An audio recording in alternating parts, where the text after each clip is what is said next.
زاہد 5ویں class کا طالب علم تھا۔ اس کے جوتے پرانے اور پھٹے ہوئے تھے۔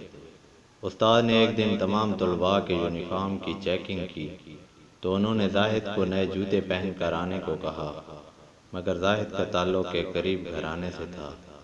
وہ پرانے جوتوں کے ساتھ ہی اسکول آ گیا، مگر وہ ڈرا ہوا تھا کیونکہ اس کا استاد انتہائی ظالم تھا اور وہ ذرا سی کوتاہی پر ڈنڈوں کی برسات کر دیتا تھا۔ زاہد کلاس میں گیا تو اس کے ساتھیوں نے حسب معمول استاد کو بتا دیا کہ زاہد آج بھی پرانے جوتے پہن کر آ گیا ہے۔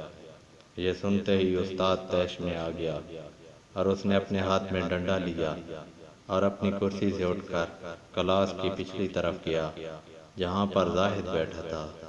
استاد کو آتا دیکھ زاہد کے جسم میں ڈر کے مارے کپ کپی طاری ہو گئی، کیونکہ زاہد جانتا تھا کہ استاد نے آج تک کسی کو معاف نہیں کیا۔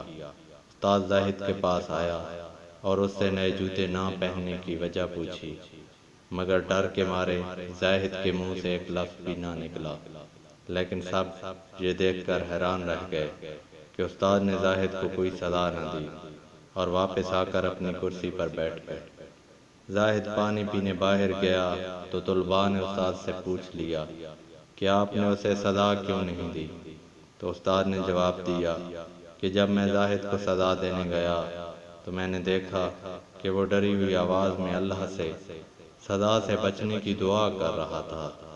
اگر میں اسے سزا دے دیتا تو اس کا اللہ پر ایمان کمزور ہو جاتا۔